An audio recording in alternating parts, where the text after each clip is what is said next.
This morning, neighborhoods across metro Atlanta cleaning up trees that were tossed around like twigs. This after some strong storms Tuesday. Right. Atlanta News First Blake Devine is live this morning in DeKalb County. Blake, I understand you're seeing quite a bit of damage there. Joy and Rick were here on Henderson Mill Road where a large tree took a tumble during the afternoon storm. Now, I want to show you a little bit about what we're looking at this morning. You see that Georgia power truck pulled over there as well, but there is that massive tree which came crashing down into this power line. It's blocking off a significant stretch of street as Georgia power crews are out and about here this morning.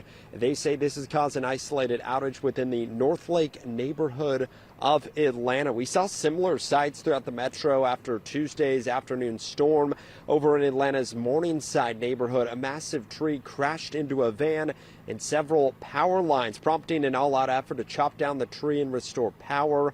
Our First Alert breaking news tracker captured other parts of North Georgia with similar sites of damage. A tree in Noonan tumbled down on Dart Road.